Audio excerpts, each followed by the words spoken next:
ತಮಗೆಲ್ಲರಿಗೂ ಕೂಡ ಸ್ವಾಗತ. ಈಗ ಎರಡನೇ ಪಾಠವಾಗಿರ್ತಕ್ಕಂತಹ ಬೆಳಗಿನ ತಾಣ ಜಯಪುರ. ಈಗ ಅತ್ಯಂತ ಸುಂದರವಾಗಿರ್ತಕ್ಕಂತಹ ಸ್ಥಳ ಜಯಪುರ. ಹಾಗಾದ್ರೆ ನಾವು ಜ್ಞಾನವನ್ನ ಪಡಿಬೇಕಾದ್ರೆ ಎರಡು ಮಾರ್ಗಗಳದಾವು. ಏನು ಅಂದ್ರೆ, ಒಂದು ಪುಸ್ತಕವನ್ನ ಓದುವುದರಿಂದ ಜ್ಞಾನವನ್ನ ಪಡಿಬಹುದು. ಇನ್ನೊಂದು, ನಾವು ಜ್ಞಾನವನ್ನ ಹೇಗೆ ಪಡಿಬಹುದು ಹೇಳ್ಬೇಕು ಅನ್ನೋಣ, ದೇಶವನ್ನ ಸುತ್ತೋದ್ರಿಂದ. ಆಡು ಭಾಷೆಯಲ್ಲಿ ನಾವೇನ್ ಹೇಳ್ತೀವಿ, ದೇಶ ತಿರುಗೋದು ಅಂತ ಹೇಳ್ತೀವಿ. ಅದನ್ನೇ ನಾವು ಗಾದೆ ಮಾತು ಹೇಳಪ್ಪ ಸಂಬಂಧಿಸಿದ್ದು ಒಬ್ಬರೇ ಹೇಳಬೇಕು, ಹಾಗಾದ್ರೆ ಈ ಗಾದೆ ಮಾತಿನಂತೆ ನಾವೇನಪ್ಪ ಅಂದ್ರೆ, ನಾವೇನಾದ್ರೂ ಯಾವುದಾದರೂ ಐತಿಹಾಸಿಕ ಸ್ಥಳದ ಬಗ್ಗೆ ಮಾಹಿತಿಯನ್ನ ಪಡಿಬೇಕಾದ್ರೆ, ಉದಾಹರಣೆಗೆ ಈಗ ನೋಡಿ, ನಾನು ಬೇಲೂರಿನ ಬಗ್ಗೆ ಆಗಲಿ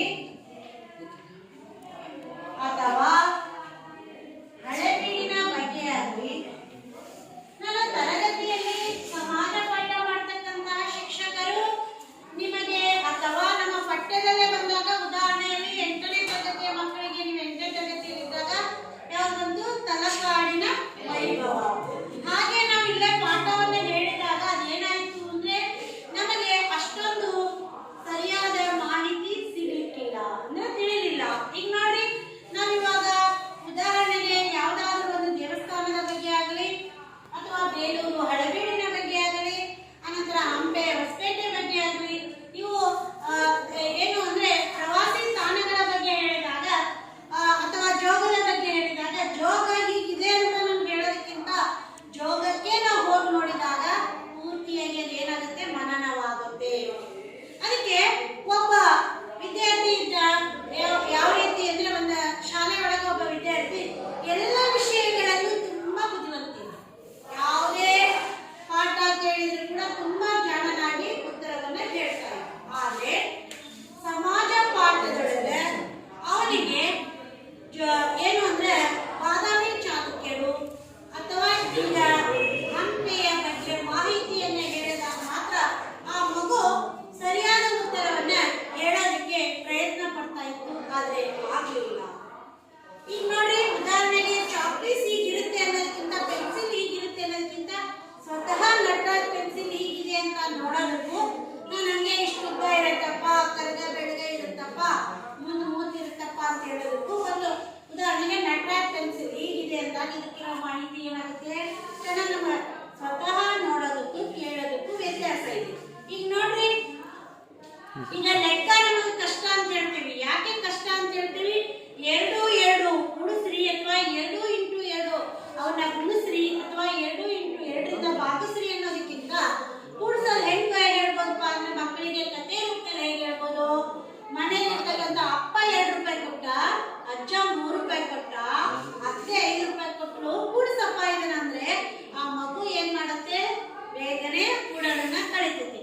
ಅಥವಾ ಅದಕ್ಕಿಂತಲೇ ಇನ್ನೊಂದು ಸ್ವಲ್ಪ ಉಪಾಯ ಮಾಡಿ ಹೇಳ್ಬೋದು, ನಿಮ್ ತಾಯಿ ನಿಮ್ಗ 50 ರೂಪಾಯಿ ಕೊಟ್ಟಿದ್ದಪ್ಪ, ನೀನ್ ಅದರಲ್ಲಿ 10 ರೂಪಾಯಿ ಚಾಕ್ಲೇಟ್ ತಿಂದಿ, 20 ರೂಪಾಯಿ ಬಾಳೆಹಣ್ಣು ತಗೊಂಡು, ಇನ್ನುಳಿದ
ಹೋಗಿಲ್ಲ.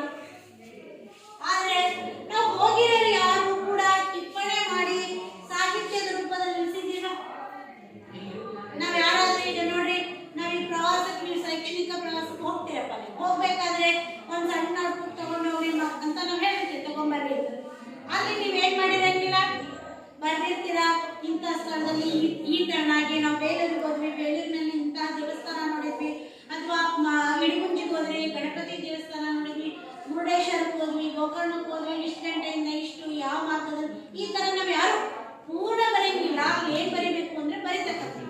ಈ ರೀತಿಯಾಗಿ ಏನ್ ಮಾಡಿದ್ರಪ್ಪ ಅಂದ್ರೆ, ತಾವು ಹೋಗಿ ಬಂದಿರತಕ್ಕಂತಹ ಸ್ಥಳಗಳಿಗೆ ಹೋಗಿ ಬಂದಿರತಕ್ಕಂಥದ್ದನ್ನ ಏನ್ ಮಾಡಿದ್ರು, ಕೆಲವೊಂದು ಸಾಹಿತಿಗಳು ಬರಹ ರೂಪದಲ್ಲಿ ಇಟ್ಟು, ಅದೇ ಏನಾಯ್ತು ಅಂದ್ರೆ ಪ್ರವಾಸ ಸಾಹಿತ್ಯ.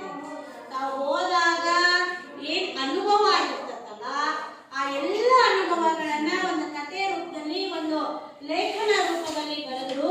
ಅದೇ ಏನಾಯ್ತು, ಪ್ರವಾಸ ಕಥನವಾಯಿತು. ಏನು ಅಂದ್ರೆ, ಯಾವ ರೀತಿ ಜ್ಞಾನವನ್ನ ಪಡೆಯುವುದಕ್ಕಾಗಿ ದೇಶವನ್ನ ಸುತ್ತುವುದರ ಮೂಲಕ ಜ್ಞಾನ ದೊರೀತಿತ್ತು ಅನ್ನೋದನ್ನ ಅನ್ಕೊಂಡು ಅವ್ರೇನ್ ಮಾಡಿದ್ರು, ಆ ಎಲ್ಲ ಅನುಭವಗಳನ್ನ ಬರಹ ರೂಪದಲ್ಲಿ ಇಟ್ಟರು. ಈ ತರನಾಗಿ ಮೊಟ್ಟ ಮೊದಲನೇದಾಗಿ ಯಾರು ಅಂದ್ರೆ ಸೂರಿ ವೆಂಕಟರಮಣ ಶಾಸ್ತ್ರಿ ಹಾಗೂ ಕರ್ಕಿಯವರ ದಕ್ಷಿಣ ಯಾತ್ರಾ ಚರಿತ್ರೆ, ಇದೇ ಮೊದಲ ಪ್ರವಾಸ ಕಥನ ಅಂತ ನಮ್ಗೆ ತಿಳ್ಕೊಂಡ್ಬಂದಿದೆ. ಆದರೆ ದಕ್ಷಿಣ ಯಾತ್ರಾ ಚರಿತ್ರೆ ಅನ್ನತಕ್ಕಂಥದ್ದು ಪ್ರವಾಸ ಕಥನದ ಮೊದಲ ಪ್ರವಾಸ ಕಥನ ಆಗಿದೆ. ಅಲ್ಲಿವರೆಗೂ ಏನ್ ಮಾಡಲ್ಲ ಅಂದ್ರೆ ನಮ್ಗೆ ಯಾರು ಕೂಡ ಬರೆದು ನಮ್ಗೆ ತಿಳಿಸಿರ್ಲಿಲ್ಲ. ಇದೊಂದು ರೀತಿ ಹೇಗಪ್ಪ ಅಂದ್ರೆ, ನಮಗೆ ಆ ಒಂದು ಸ್ಥಳದ ಬಗ್ಗೆ ಪರೋಕ್ಷವಾಗಿರುವ ಮಾಹಿತಿ, ಪ್ರತ್ಯಕ್ಷ ಮಾಹಿತಿಯನ್ನ ಪರೋಕ್ಷವಾಗಿರ್ತಕ್ಕಂತಹ ಒಂದು ಮಾಹಿತಿಯಾಗಿರ್ಬೋದು. ಪ್ರವಾಸ ಕಥನಗಳನ್ನ ದೇಶೀಯ, ಅಂತರ್ದೇಶೀಯ, ಆಮೇಲೆ ವಿದೇಶೀಯ, ನಾಡಿನ ಒಳಗ, ಅಂತಾರಾಷ್ಟ್ರೀಯ, ರಾಷ್ಟ್ರೀಯ ಅಂತ ಹೀಗೆ ಏನ್ ಮಾಡ್ತೀವಪ್ಪ ಅಂದ್ರೆ ನಾವು ವಿಭಾಗ ಮಾಡ್ಕೊಳ್ತಾ ಹೋಗ್ತೀವಿ.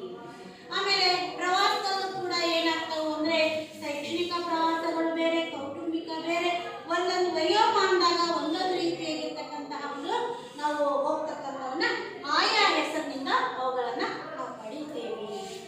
ಇನ್ನ ನಿಮಗ ಪ್ರವಾಸದ ಬಗ್ಗೆ ಕೇಳಿದೆ. ಇನ್ನ ನಂತರದಲ್ಲಿ ಮೂಕಜ್ಜಿಯ ಕನಸುಗಳು ಅಂತಕ್ಕಂತಹ ಕೃತಿಯನ್ನ ಬರೆದಿರೋರು ಯಾರು ಅಂತ ಗೊತ್ತಾ? ಯಾರಾದ್ರೂ ಪ್ರಯತ್ನಿಸಿ. ಅವರು ಕೂಡ ಜ್ಞಾನಪೀಠ ಪ್ರಶಸ್ತಿಯನ್ನ ಪಡೆದವರು. ಯಾರು? ಎ. ಶಿವರಾಮ್ ಕಾರಂತರು ಬರೆದಿರ್ತಕ್ಕಂತಹ, ಇವತ್ತು ಇಂದಿನ ದಿನ ನಾವೇನ್ ಮಾಡೋಣ, ಬೆಳಗಿನ ತಾಣ ಜಯಪುರ. ಬೆಳಗಿನ ತಾಣ ಜಯಪುರ. ಮೊದಲನೇದಾಗಿ ನಾವು ಸಂಕ್ಷಿಪ್ತವಾಗಿರ್ತಕ್ಕಂತಹ ಕವಿ ಪರಿಚಯವನ್ನ ಮಾಡ್ಕೊಳ್ಳೋಣ. ನೋಡಿ, ಹೆಸರೇ ಹೇಳುವಂತೆ ಅತ್ಯಂತ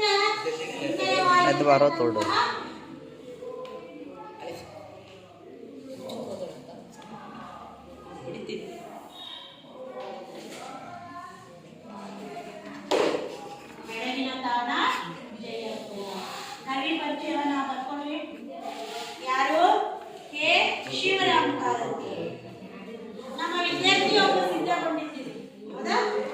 ಲಕ್ಷ್ಮಿ ಕೆ. ಶಿವರಾಮ್ ಕಾರಂತರ ಸಂದರ್ಶನದ ಮೂಲಕ, ಹೌದಲ್ವಾ? ಬರ್ಕೊಂಡಿದ್ದೇ ಇಲ್ವಾ? ಯಾರು ಬರ್ದಿದ್ರಿ? ಪ್ರಿಯಾನ ಬರ್ದಿಲ್ವಾ? ನೋಡಿ, ಯಾರು ಅಂದ್ರೆ ಯಾರು ಲೇಖಕರು?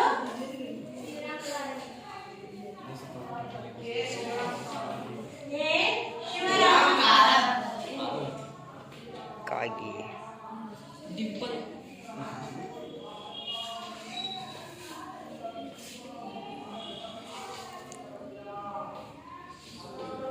ಇನ್ನು ಕೆ. ಶಿವರಾಮ್ ಕಾರಂತರು ಇವರು 1902 ಉಡುಪಿ ಜಿಲ್ಲೆಯ ಕೋಟ ಗ್ರಾಮದಲ್ಲಿ ಜನಿಸಿದರು.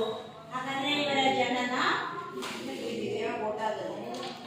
ಜನ್ಮಸ್ಥಳನಪ್ಪ ಅದು. ಜನ್ಮಸ್ಥಳ, ಜನನ ಲಗ್ನದಲ್ಲಿ ಇದ್ರೆ ಸಾಮಾನ್ಯ ಶಕ 1902. ಇನ್ನ ಇವರು ಉಡುಪಿ ಜಿಲ್ಲೆಯ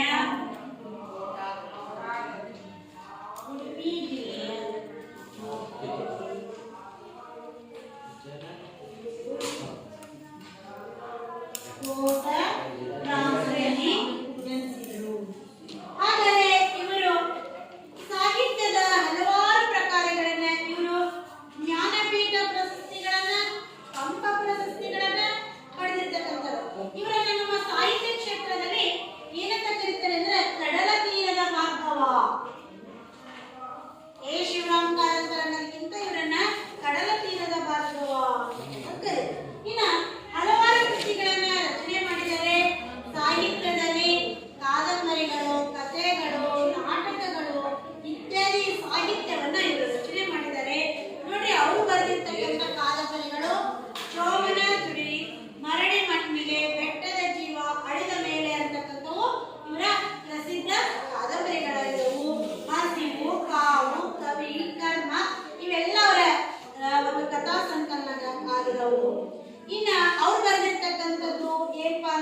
ಇಲ್ಲಿ ಏನ್ ಪಾಠದ ಆಶಯ ಏನಪ್ಪಾ ಇದು ಯಾವುದು ಶಿವರಾಮ ಕಾರಂತರದು ಅಂದ್ರೆ ನಮ್ಮ ಭಾರತ ದೇಶದೊಳಗೆ ನಾವು ಐತಿಹಾಸಿಕವಾಗಿ ಸಾಂಸ್ಕೃತಿಕವಾಗಿ ಒಂದು ನಗರವಾಗಿರ್ತಕ್ಕಂತಹ ಜಯಪುರ.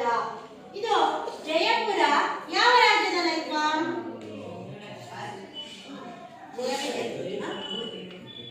ನಾನು ಕೇಳಿರೋ ಪ್ರಶ್ನೆ, ಜಯಪುರ ಎಲ್ಲಿದೆ? ರಾಜಸ್ಥಾನದಲ್ಲಿ ಇರ್ತಕ್ಕಂಥದ್ದು. ಹಾಗಾದ್ರೆ ಈ ಜಯಪುರ ಯಾವ ರೀತಿ ಇದೆ ಅಂದ್ರೆ ಬಹಳ ಸುಂದರವಾಗಿರ್ತಕ್ಕಂಥದ್ದು. ಅದಕ್ಕೆ ಏನಂತ ಹೇಳಿದ್ರು ಅಂದ್ರೆ ಬೆಳಗಿನ ತಾಣ, ಅತ್ಯಂತ ಸುಂದರವಾಗಿರ್ತಕ್ಕಂಥದ್ದು. ಇನ್ನ ಈ ಪಾಠದಲ್ಲಿ ಬರಬಹುದಾದ ಒಂದು ಏನಪ್ಪಾ ಅಂದ್ರೆ ಶಬ್ದಗಳ ಅರ್ಥ ಅಂದ್ರೆ ಉಸುಬು ಅಥವಾ ಮರಳು, ಉಸುಬು. ಕಡುಪಿನ ಬಣ್ಣ ಅಂದ್ರೆ ದಟ್ಟವಾಗಿರ್ತಕ್ಕಂತಹ ಬಣ್ಣ. ದೇಶೀಯ ಅಂದ್ರೆ ದೇಶದೊಳಗಿನ. ನವರಂಗ ಅಂದ್ರೆ ದೇವಾಲಯದ ನವ ಮಂಟಪ. ಮುಂಡಾಸು ಅಂದ್ರೆ ಪೇಟ ಕಲೆಯುಡಿಗೆ. ವಾಸ್ತು ಅಂದ್ರೆ ಕಟ್ಟಡ ನಿರ್ಮಾಣ ಶಾಸ್ತ್ರ. ಮೇಲೊದೆ ಅಂದ್ರೆ ಹೆಂಗಸರ ಮೈ ಮೇಲೆ ಧರಿತಕ್ಕಂತಹ ಒಂದು ಮದಿತಕ್ಕಂತಹ ಒಂದು ವಸ್ತ್ರ. ಹಾಲುಗಲ್ಲು ಅಂದ್ರೆ ಅಮೃತ ಶಿಲೆ. ಈ ಪಾಠದಲ್ಲಿ ಒಂದು ಅಂಶಗಳು ಏನೇನು ಬರುತ್ತಪ್ಪ ಅಂದ್ರೆ ಲೇಖಕರು ಅವರ ಸ್ನೇಹಿತರ ಜೊತೆಗೆ ಜಯಪುರಕ್ಕೆ ಹೋಗಿರ್ತಕ್ಕಂಥದ್ದು, ಜಯಪುರದಲ್ಲಿರ್ತಕ್ಕಂತಹ ಒಂದು ರಸ್ತೆಗಳನ್ನ, ವಾಸ್ತುಶಿಲ್ಪಗಳನ್ನ ನೋಡಿರ್ತಕ್ಕಂಥದ್ದು, ಆ ನಂತರದಲ್ಲಿ ಅರಮನೆಯನ್ನ ನೋಡಿರೋದು, ಆಮೇಲೆ ಅಂಬೇರ ಬೆಟ್ಟಕ್ಕೆ ಹೋಗಿರ್ತಕ್ಕಂಥದ್ದು, ಆಮೇಲೆ ಒಂದು ಜಯಪುರದ ಜನರ ಜೀವನ ಶೈಲಿ ಹೇಗಿದೆ, ಜಯಪುರದ ಜನರು ಯಾವ ರೀತಿಯಾಗಿ ತಮ್ಮ ಒಂದು ಜಯಪುರದಲ್ಲಿ ಇರ್ತಕ್ಕಂತಹ ಒಂದು ಅವರು ಎಷ್ಟೊಂದು ವೈಜ್ಞಾನಿಕವಾಗಿ ಮುಂದುವರೆದಿದ್ದಾರೆ, ಯಂತ್ರ ಮಂತ್ರ ಖಗೋಳ ಒಂದು ಶಾಸ್ತ್ರದ ಬಗ್ಗೆ. ನಂತರದಲ್ಲಿ ಜಯಪುರದಲ್ಲಿ ವಿಶೇಷವಾಗಿರೋ ಒಂದು ಲೇಖಕರ ಒಂದು ಹಂಬಲ ಏನಪ್ಪಾ ಅಂದ್ರೆ ಜಾನಪದ ನೃತ್ಯ ನೋಡ್ಬೇಕು. ಅಲ್ಲಿ ವಿಶೇಷವಾಗಿರ್ತಕ್ಕಂಥದ್ದು ಜಾನಪದ ನೃತ್ಯ. ಮೊದಲನೆಯದಾಗಿ ಎಲ್ಲರೂ ಪುಸ್ತಕವನ್ನ ತೆರೀರಿ. ಈಗ ಜಯಪುರಕ್ಕೆ ನಾವೆಲ್ಲರೂ ಕೂಡ ಶಿವರಾಮ ಕಾರಂತರ ಅಜ್ಜನ ಮೂಲಕ ಪ್ರಯಾಣ ಮಾಡೋಣ. ಈಗ ನೋಡಿ, ಕೆ ಶಿವರಾಮ ಕಾರಂತರು. ಜಯಪುರ ನನ್ನ ಪಾಲಿಗೆ ಹೊಸದಾಗಿರಲಿಲ್ಲ. 15 ವರ್ಷಗಳ ಹಿಂದೊಮ್ಮೆ ಹೋಗಿದ್ದೆ.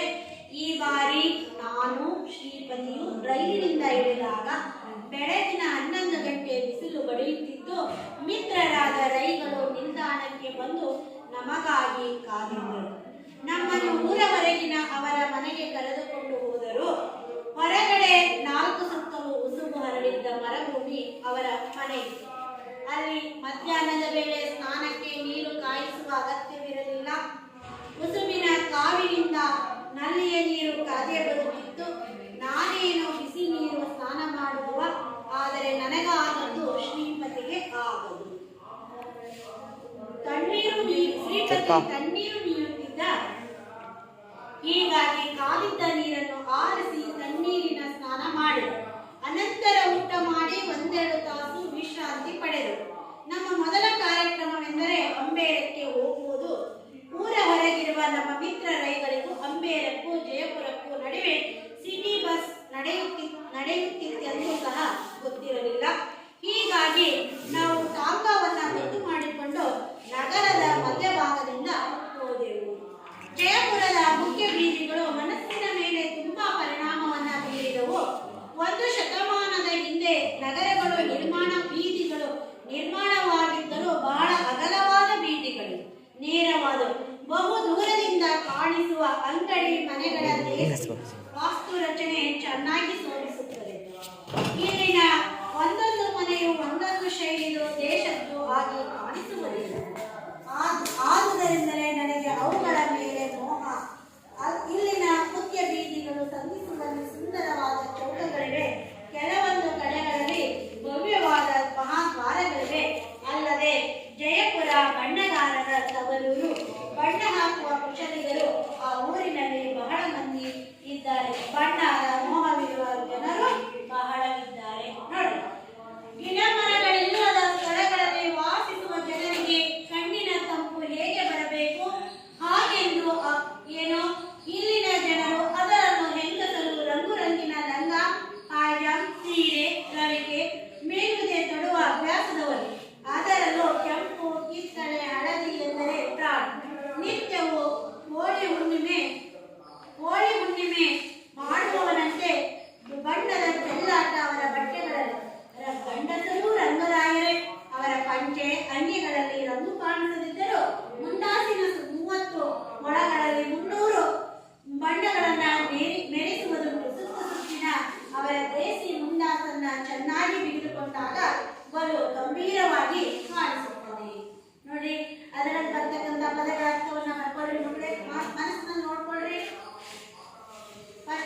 ಈಗಾಗಲೇ ಮತ್ತೊಂದ್ಸಲ ಹೇಳಿದ್ರೆ ಮರಳು.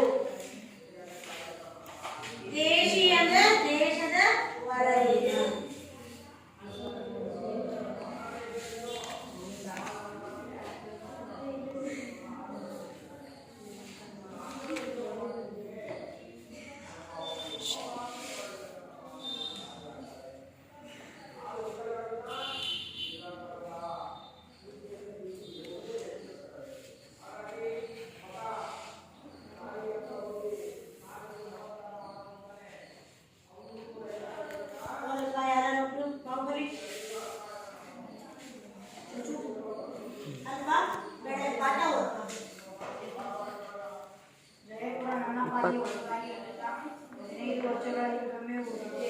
ಈ ಬಾರಿ ನಾನು ಶ್ರೀಪತಿಯ ಅರಿವಿನಿಂದ ಇದ್ದಾಗ ಬೆಳಗಿನ 11 ಗಂಟೆ ಬಿಸಿಲು ಹೊಡೆಯುತ್ತಿತ್ತು. ಮಿತ್ರರಾದ ರೈತರ ನಿಲ್ದಾಣಕ್ಕೆ ಒಂದು ನಮಗಾಗಿ ಕಾದಿದ್ದರು. ನಮ್ಮನ್ನು ಊರೊಳಗಿನ ಅವರ ಮನೆಗೆ ಕರೆದುಕೊಂಡು ಹೋದರು. ಹೊರಗಡೆ 4 ಸುತ್ತು ಉಸಿರು ಹೊಡೆದು ಹೊರಭೂಮಿಯಲ್ಲಿ ಅವರ ಮನೆಯಿತ್ತು. ಅಲ್ಲಿ ಮಧ್ಯಾಹ್ನ ವೇಳೆ ಸ್ನಾನಕ್ಕೆ ನೀರು ಕಾಯುವ ಅಗತ್ಯವಿಲ್ಲ. ಉಸುಬಿನ ಕಾವಿನಿಂದ ನೆಲ್ಲಿಯ ನೀರು ಕಾದುಬರುತ್ತಿತ್ತು. ನಾನೇನು ಬಿಸಿನೀರು ಸ್ನಾನ ಮಾಡುವ ಆದರೆ ನನಗೆ ಆದದ್ದು ಶ್ರೀಪತಿಗೆ ಆದದ್ದು ಶ್ರೀಪತಿಗೆ ಆಗದು. ಶ್ರೀಪತಿ ನೀಯುತ್ತಿದ್ದ. ಹೀಗಾಗಿ ಕಾದಿದ್ದು ನೀರನ್ನು ಆರಿಸಿ ತಣ್ಣೀರನ್ನು ಸ್ನಾನ ಮಾಡಿದ. ಅನಂತರ ಊಟ ಮಾಡಿ 1-2 ತಾಸು ವಿಶ್ರಾಂತಿ ಪಡೆದೆವು. ನಮ್ಮ ಮೊದಲ ಕಾರ್ಯಕ್ರಮವೆಂದರೆ ಬೇರಕ್ಕೆ ಹೋಗುವುದು. ಊರು ಹೊರಗಿರುವ ನಮ್ಮ ಮಿತ್ರ ಮರಿಗಳಿಗೆ ಬೇರಕ್ಕೂ ಜಯಪುರಕ್ಕೂ ನಡುವೆ ಸಿಟಿ ಬಸ್ ನಡೆಯುತ್ತಿದ್ದವು ಸಹ ಗೊತ್ತಿರಲಿಲ್ಲ. ಹೀಗಾಗಿ ನಾವು ಟಾಂಕಾವನ್ನು ಗೊತ್ತು ಮಾಡಿಕೊಂಡು ನಗರದ ಮಧ್ಯಭಾಗದಿಂದ ಹೋದೆವು. ಈ ಕಡೆ ಒಬ್ರು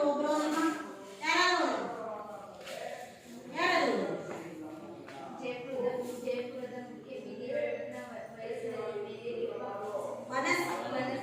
ಮೇಲೆ ಶೋಭಾ ಪರಿಣಾಮ ಬೀರಿದವು. 1 ಶತಮಾನದ ಹಿಂದೆ ಆ ನಗರದ ಬೀದಿಗಳು ನಿರ್ಮಾಣವಾಗಿದ್ದರು. ಬಹಳ ಅಗಲವಾದ ಬೀದಿಗಳು, ನೇರವಾದವುಗಳ ಬಹು ದೂರದಿಂದ ಕಾಣಿಸುವ ಅಂಗಡಿ ಮನೆಗಳ ದೇಶ ವಾಸ್ತುಶಿಲ್ಪಕ್ಕೆ ಚೆನ್ನಾಗಿ ಶೋಭಿಸುತ್ತದೆ.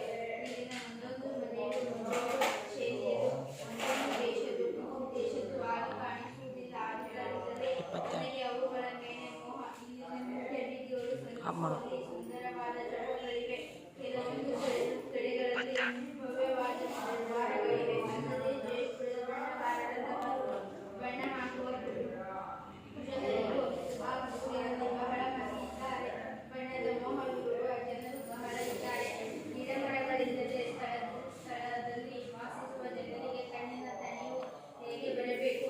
ಹಾಗೆಂದು ಏನೋ ಇಲ್ಲಿನ ಜನರು, ಅದರಲ್ಲೂ ಹೆಂಗಸರು ರಂಗ ಸಾಹಿತ್ಯ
ನಾವು ಯಾವ ಸ್ಥಳಕ್ಕೆ ಒಂದು ಟಿಕೆಟ್ ತಗೊಂಡು ನಾವು ನೋಡ್ತಾ ಹೋದ್ವಿ ಅಂದ್ರೆ ಅಲ್ಲಿ ಏನಾಗಿತ್ತು, ಎಲ್ಲ ಕಡೆನೂ ಕೂಡ ಒಂದು ಏನ್ ಸ್ಥಳಗಳಿದ್ವಲ್ಲ ಅಲ್ಲಿಗೆಲ್ಲ ಇವತ್ತು ಬದಲಾವಣೆಯಾಗಿ ಏನ್ ವ್ಯವಸ್ಥೆ ಆಗಿತ್ತು, ಬಸ್ಸಿನ ವ್ಯವಸ್ಥೆ ಆಗಿತ್ತು. ನೋಡಿ ಅವ್ರು ಎಷ್ಟು ಬುದ್ಧಿವಂತರಿದ್ದಾರೆ ಅಂದ್ರೆ ಸುಮಾರು ಒಂದು ಶತಮಾನದ ಹಿಂದೆಯೇ ನಗರದ ಬೀದಿಗಳಿದ್ರು ಕೂಡ, ಕಟ್ಟಡಗಳಿದ್ರು ಕೂಡ ಅತ್ಯಂತ ವಿಶಾಲವಾಗಿದ್ದವು. ಎಷ್ಟೇ ನಗರ ಆಯತಪ್ಪಿ ಬೆಳೆದರೂ ಕೂಡ ಅವರು ಯಾವ ಮನೆಗಳಾಗ್ಲಿ ಇವು ಆಗ್ಲಿ ರಸ್ತೆ ದಾಟಿ ಬಂದಿಲ್ಲ ಅಂದ್ರೆ ಅವ್ರು ಎಷ್ಟು ಇದು ಬುದ್ಧಿವಂತರಿದ್ದಾರೆ ಅಂತಕ್ಕಂಥ ವಿಚಾರ ಗೊತ್ತಾಗುತ್ತೆ. ಒಂದೊಂದು ಮನೆನೂ ಕೂಡ ಏನಾಗಿದ್ದವು, ಒಂದು ಮನೆ ತರ ಇನ್ನೊಂದು ಮನೆ ಇರಲಿಲ್ಲ. ಒಂದೊಂದು ದೇಶದ್ದು ಒಂದೊಂದು ವಾಸ್ತು ರಚನೆ ಏನ್ ಮಾಡಿದ್ರು ಅವರು, ಬೇರೆ ಬೇರೆ ಬೇರೆ ಬೇರೆ ಮನೆಗಳು ಕಂಡು ಬರ್ತಾ ಇದ್ವು. ಆದ್ರೆ ಒಂದು ಮನೆಗಳು ಕೂಡ ಏನಾಗಿರ್ಲಿಲ್ಲ, ಇವ್ರ ಮನೆ ಬಂದು ಇವ್ರ ಮನೆಗೆ ಇವ್ರ ಮನೆ ಬಂದು ಅಥವಾ ಈ ಕಡೆಯಿಂದ ಈ ಕಡೆಯಿಂದ ಯಾವ ರೀತಿನೂ ಸಂಧಿಸ್ತಕ್ಕಂಥದ್ದಿರ್ಲಿಲ್ಲ. ಅಂದ್ರೆ ಏನು, ರಸ್ತೆಯನ್ನ ನೀಟಾಗಿ ಅವ್ರು ಏನ್ ಮಾಡಿದ್ರು, ರಸ್ತಾ ಸುರಕ್ಷತಾ ನಿಯಮದ ಪ್ರಕಾರವಾಗಿ ನಮ್ಮ ಜಾಗಕ್ಕಿಂತ ಮೊದಲೇ 3 ಅಡಿ ಏನ್ ಮಾಡಿರ್ಬೇಕು, ನಾವು ಮನೆ ಕಟ್ಕೊಂಡಿರ್ಬೇಕು. 3 ಇಂದ 4 ಅಡಿ. ನಾವು ಹಂಗ್ ಮಾಡಲ್ಲ, ನಮ್ಮ ಜಾಗ ಮುಗಿದ್ ಮತ್ತೆ 6 ಅಡಿ ನಾವು ಭಾರತ ಇದರೊಳಗೆ ಏನ್ ಮಾಡ್ತೀವಿ, ನಮ್ಮ ಹಳ್ಳಿ ಒಳಗೆ ನಾವು ಮಾಡ್ಕೊಬಿಟ್ಟಿರ್ತೀವಿ. ಆದ್ರೆ ಅವ್ರು ಹಂಗ್ ಮಾಡಿರ್ಲಿಲ್ಲ. ಆ ರೀತಿ ಎಲ್ಲೂ ಕೂಡ ತಪ್ಪಿ ಬೆಳೆದಿರ್ಲಿಲ್ಲ. ಎಷ್ಟು ನೋಡಿ, ನಂತರದಲ್ಲಿ ಅವ್ರು ನೋಡ್ರಿ ಅಲ್ಲೇನೋ ನಮ್ಮ ತರಹ ಗಿಡ ಮರಗಳು ಹಸಿರು ಇವ್ಯಾವು ಕಾಣ್ತಾ ಇರ್ಲಿಲ್ಲ. ಅವ್ರಿಗೆ ಹಾಗಾಗಿ ಹೇಗ್ ಬದುಕ್ತಾ ಇದ್ರು, ತುಂಬಾ ದಟ್ಟವಾದ ಬಣ್ಣದ ಬಟ್ಟೆಯನ್ನ ಧರಿಸ್ತಾ ಇದ್ರು. ಕೆಂಪು, ನೀಲಿ, ಕಿತ್ತಳೆ, ಹಳದಿ ಹೆಣ್ಣು ಮಕ್ಕಳು ಧರಿಸ್ತಾ ಇದ್ರು, ಗಂಡು ಮಕ್ಕಳು ಧರಿಸ್ತಾ ಇದ್ರು. ಆದ್ರೆ ಹೆಣ್ಣು ಮಕ್ಕಳು ಏನ್ ಮಾಡ್ತಾ ಇದ್ರು, ಅವ್ರು ತೊಟ್ಟಕ್ಕಂತಹ ಲಂಗ, ದಾವಣಿ, ಸಾರಿ ಇತ್ಯಾದಿಗಳಲ್ಲಿ ಈ ರೀತಿ ರಂಗು ರಂಗಿನ ಬಣ್ಣಗಳಿದ್ರೆ, ಪುರುಷರು ಮುಂಡಾಸವನ್ನ ಸುತ್ತಕೊಳ್ತಾ ಇದ್ರು, ಪೇಟ ಈ ತರ ತಲೆ. ಅದು ಏನಾಗಿರ್ತಿತ್ತು ಅಂದ್ರೆ ಎಲ್ಲಾ ತರದ ದಟ್ಟವಾಗಿರೋ ಬಣ್ಣ. ಅದ್ರ ಜೊತೆಗೆ ಅವ್ರು ಕುಡಿತಕ್ಕಂತಹ ಪಾನೀಯದಲ್ಲೂ ಕೂಡ ಏನಾಗಿತ್ತು ಅಂದ್ರೆ ಇದೇ ರೀತಿ ನಾವೆಂಗೆ ನಮ್ಮ ಊರುಗಳಲ್ಲಿ ಶರ್ಬತ್ ಕೇಳಿದ್ವಿ ಅಂದ್ರೆ ನಿಂಬೆ ಹಣ್ಣಿನ ಸಾದ ಬರ್ತದಲ್ಲ, ಆ ತರ ಇರಲಿಲ್ಲ. ಅಲ್ಲಿ ನೀಲಿ ಕಲರು, ಹಸಿರು ಕಲರು, ಆಮೇಲೆ ಹಳದಿ ಕಲರು, ಕೇಸರಿ ಕಲರ್. ಈಗ ಹೆಂಗಪ್ಪ ನಿಮ್ಗೆ ಒಂದೇ ಉದಾಹರಣೆ ಹೇಳಪ್ಪ, ಹೋಳಿ ಹುಣ್ಣಿಮೆ ಆಗ್ತಾಗತ್ತಲ್ಲ, ಹೆಂಗೆ ನಾವೆಲ್ಲ ಬಣ್ಣ ಬಣ್ಣವಾಗಿರ್ತೇವೋ ಅಲ್ಲೆಲ್ಲರೂ ಕೂಡ ಅವ್ರಿಗೆ ಏನಾಗಬೇಕು, ಕಣ್ಣು ಮನಗಳಿಗೆ ಸಂತೋಷವನ್ನ ಉಂಟುಮಾಡಬೇಕು ಅಂತ ತಿಳ್ಕೊಂಡು ಅವ್ರು ಏನ್ ಮಾಡ್ತಾ ಇದ್ರು, ಬಣ್ಣವನ್ನ ಹೆಚ್ಚಾಗಿ ಬಳಸ್ತಾ ಇದ್ರು. ಹೀಗೆ ಜಯಪುರದಲ್ಲಿ ಲೇಖಕರು ಏನ್ ಮಾಡ್ತಾ ಇದಾರ ಅಂದ್ರೆ ಅಲ್ಲಿಯ ಜನರ ಒಂದು ಇದನ್ನ ನೋಡೋದಕ್ಕೆ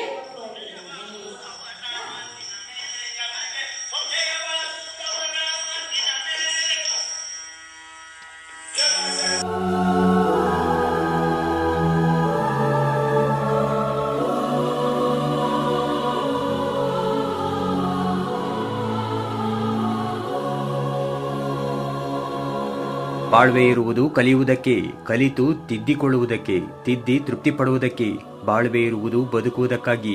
ಹೀಗೆ ಹಲವು ಕವನಗಳನ್ನ, ಕತೆ, ಕಾದಂಬರಿ, ನಾಟಕ, ವಿಜ್ಞಾನ, ಸಾಹಿತ್ಯ, ಚಲನಚಿತ್ರ, ಕಲೆ ಮತ್ತು ಶಿಕ್ಷಣ, ರಾಜಕೀಯ, ಯಕ್ಷಗಾನ, ಪತ್ರಿಕೋದ್ಯಮ, ಸಮಾಜ ಸೇವೆ ಹೀಗೆ ಹಲವು ಕ್ಷೇತ್ರಗಳಲ್ಲಿ ಸಾಧನೆ ಮಾಡಿರುವ ಶಿವರಾಮ ಕಾರಂತರ ಜೀವನ ಚರಿತ್ರೆಯ ಬಗ್ಗೆ ಈ ವಿಡಿಯೋದಲ್ಲಿ ತಿಳಿದುಕೊಳ್ಳೋಣ ಬನ್ನಿ. ಸ್ನೇಹಿತರೆ, ಆಡು ಮುಟ್ಟದ ಸೊಪ್ಪಿಲ್ಲ, ಕಾರಂತರು ಬರೆಯದ ವಿಷಯವಿಲ್ಲ. ಕಾರಂತರು ಒಬ್ಬ ವ್ಯಕ್ತಿಯಲ್ಲ, ಅವರೊಂದು ಸಂಸ್ಥೆ. ಕಾರಂತರೇ ಒಂದು ವಿಶ್ವವಿದ್ಯಾನಿಲಯ. ಕಾರಂತರು ನಡೆದಾಡುವ ವಿಶ್ವಕೋಶ ಮುಂತಾದ ಮಾತುಗಳು ಕಡಲ ತೀರದ ಭಾರ್ಗವ ಎಂದೇ ಹೆಸರಾಗಿರುವ ಕೋಟ ಶಿವರಾಮ ಕಾರಂತರ ಬಹುಮುಖ ಸಾಧನೆಗೆ ಕೈಗನ್ನಡಿಯಾಗಿದೆ. ಶಿವರಾಮ ಕಾರಂತರು ಕೋಟ ಎಂಬ ಹಳ್ಳಿಯಲ್ಲಿ 10/10/1902 ಜನಿಸಿದರು. ತಂದೆ ಶೇಷ ಕಾರಂತ, ತಾಯಿ ಲಕ್ಷ್ಮಮ್ಮ. ಕುಂದಾಪುರ, ಮಂಗಳೂರಿನಲ್ಲಿ ವಿದ್ಯಾಭ್ಯಾಸ ಮಾಡಿದ ಕಾರಂತರು ಚಿಕ್ಕವರಿರುವಾಗಲೇ ಬಾಲ ಪ್ರಪಂಚ ಬರೆದಿದ್ದಾರೆ. ಕಾರಂತರು ರಚಿಸಿರುವ ವಿಜ್ಞಾನ ಪ್ರಪಂಚದ 4 ಸಂಪುಟಗಳು ತುಂಬಾ ಉಪಯುಕ್ತವಾದವು. ಸಿರಿಗನ್ನಡ ಅರ್ಥಕೋಶ ನಿಘಂಟು ಕ್ಷೇತ್ರದಲ್ಲಿ ಮೆಚ್ಚುವಂತದ್ದು. ಯಕ್ಷಗಾನವನ್ನ ಕುರಿತು ಪುಸ್ತಕ ರಚನೆಯಲ್ಲದೆ ಸ್ವತಃ ಹಲವು ಪ್ರಯೋಗಗಳನ್ನ ಮಾಡಿದ್ದಾರೆ. ಇವರ ಯಕ್ಷಗಾನ ಬಯಲಾಟ ಶ್ರೇಷ್ಠ ಸಂಶೋಧನಾ ಕೃತಿ. ಈ ಗ್ರಂಥಕ್ಕೆ ಸ್ವೀಡನ್ ದೇಶದ ಅಕಾಡೆಮಿ ಪ್ರಶಸ್ತಿ ಮತ್ತು 1958ರ ಕೇಂದ್ರ ಸಾಹಿತ್ಯ ಅಕಾಡೆಮಿ ಪ್ರಶಸ್ತಿ ದೊರೆತಿದೆ. ಈ ಕೃತಿ ಹಿಂದಿ ಮತ್ತು ಇಂಗ್ಲಿಷ್ಗೆ ಭಾಷಾಂತರಗೊಂಡಿದೆ. ಕಾರಂತರು ಕನ್ನಡದಲ್ಲಿ ಗೀತ ನಾಟಕಗಳನ್ನ ಬರೆದವರಲ್ಲಿ ಮೊದಲಿಗರು. 1930ರಲ್ಲಿ ಗೀತಾ ನಾಟಕ ಮುಕ್ತದ್ವಾರ ಪ್ರಕಟಗೊಂಡಿತ್ತು. ಬುದ್ಧೋದಯ, ಯಾರೋ ಅಂದರು ಮುಂತಾದ ಗೀತಾ ನಾಟಕಗಳನ್ನ ರಚಿಸಿದ್ದಾರೆ. ಶಿಲ್ಪಕಲೆ, ಚಿತ್ರಕಲೆ ಕುರಿತ ಪುಸ್ತಕಗಳನ್ನ ಬರೆದಿದ್ದಾರೆ. ಸ್ವತಃ ಚಿತ್ರಗಳನ್ನ ರಚಿಸಿ ಚಲನಚಿತ್ರವನ್ನ ನಿರ್ಮಿಸಿದ್ದಾರೆ. 30ಕ್ಕೂ ಹೆಚ್ಚು ನಾಟಕಗಳನ್ನ ಬರೆದಿದ್ದು ಅಷ್ಟೇ ಅಲ್ಲದೆ ನಾಟಕಗಳನ್ನ ನಿರ್ದೇಶಿಸಿದ್ದಾರೆ. ನಾಟಕ, ಯಕ್ಷಗಾನಗಳಲ್ಲಿ ನಟಿಸಿದ್ದಾರೆ. 44 ಕಾದಂಬರಿಗಳನ್ನ ಬರೆದಿದ್ದಾರೆ. ಗಾಂಧೀಜಿಯವರ ಅಸಹಕಾರ ಚಳುವಳಿಯಲ್ಲಿ ತಮ್ಮನ್ನ ತಾವು ತೊಡಗಿಸಿಕೊಂಡಿದ್ದಾರೆ. ಕಾರಂತರ ಮರಳಿ ಮಣ್ಣಿಗೆ, ಮೂಕಜ್ಜಿಯ ಕನಸುಗಳು, ಸರಸಮ್ಮನ ಸಮಾಧಿ, ಜೋಮನ ದುಡಿ ಹೀಗೆ ಹಲವಾರು ಪುಸ್ತಕಗಳು ಇಂಗ್ಲಿಷಿಗೆ ಅನುವಾದವಾಗಿವೆ. ಹುಚ್ಚು ಮನಸ್ಸಿನ 10 ಮುಖಗಳು ಮತ್ತು ಸ್ಮೃತಿ ಪಟಲದಿಂದ ಭಾಗ 1, 2 ಮತ್ತು 3, ಕಾರಂತರ ಆತ್ಮಚರಿತ್ರೆ, ಕಾರಂತರ ಪ್ರವಾಸ ಕಥನಗಳು, ಅಬುವಿನಿಂದ ಬರ್ಮಕ್ಕೆ, ಅಪೂರ್ವ ಪಶ್ಚಿಮ, ಪೂರ್ವದಿಂದ ಆತ್ಮಪೂರ್ವಕ್ಕೆ ಮುಂತಾದ ಕೃತಿಗಳು ಕನ್ನಡ ಗದ್ಯದ ಮುಖ್ಯ ಆಕರ್ಷಣೆಗಳು. ಕಾರಂತರ ನಿರಂತರ ಸೇವೆಗೆ ಹಲವಾರು ಬಹುಮಾನ ಪ್ರಶಸ್ತಿಗಳು ಬಂದಿವೆ. 1963ರಲ್ಲಿ ಕರ್ನಾಟಕ ಮೈಸೂರು ವಿಶ್ವವಿದ್ಯಾನಿಲಯಗಳು ಕೊಡಮಾಡುವ ಗೌರವ ಡಾಕ್ಟರೇಟ್ ನೀಡಿ ಗೌರವಿಸಲಾಗಿದೆ. ಕೇಂದ್ರ ಸರ್ಕಾರ ಪದ್ಮಭೂಷಣ ಪ್ರಶಸ್ತಿ ನೀಡಿ ಗೌರವಿಸಿದೆ. 1956ರಲ್ಲಿ ಮೈಸೂರಿನಲ್ಲಿ ನಡೆದ 37ನೇ ಕನ್ನಡ ಸಾಹಿತ್ಯ ಸಮ್ಮೇಳನದ ಅಧ್ಯಕ್ಷತೆಯನ್ನು ವಹಿಸಿದ್ದಾರೆ. 1977ರಲ್ಲಿ ಮೂಕಜ್ಜಿಯ ಕನಸುಗಳು ಕಾದಂಬರಿಗೆ ಜ್ಞಾನಪೀಠ ಪ್ರಶಸ್ತಿ ದೊರೆತಿದೆ. 1990ರಲ್ಲಿ ಅವರ ಮೈ ಮನಗಳ ಸುಳಿಯಲ್ಲಿ ಕಾದಂಬರಿಗೆ ಪಂಪ ಪ್ರಶಸ್ತಿ ಇತ್ಯಾದಿ ಹಲವಾರು ಪ್ರತಿಷ್ಠಿತ ಪ್ರಶಸ್ತಿಗಳು, ಪುರಸ್ಕಾರಗಳು ಸಂದಿವೆ. 1973ರಲ್ಲಿ ಮೈಸೂರು ವಿಶ್ವವಿದ್ಯಾನಿಲಯ ಇಂಗ್ಲಿಷಿನಲ್ಲಿ ಇವರ ಜೀವನ ಚರಿತ್ರೆಯನ್ನ ಪ್ರಕಟಿಸಿದೆ. ಅಂತಿಮವಾಗಿ ಕಾರಂತರು 1997 ಡಿಸೆಂಬರ್ 9ರಂದು ನಮ್ಮನ್ನಗಲಿದ್ದಾರೆ. ಸ್ನೇಹಿತರೆ, ಈ ವಿಡಿಯೋ ನಿಮಗೆ ಇಷ್ಟ ಆದರೆ ಲೈಕ್ ಮಾಡಿ. ಹಾಗೆ ಇನ್ನಷ್ಟು ಹೊಸ ಮಾಹಿತಿಗಾಗಿ ನಮ್ಮ ಚಾನಲ್ಗೆ ಸಬ್ಸ್ಕ್ರೈಬ್ ಮಾಡಿ. ನಮಸ್ಕಾರ.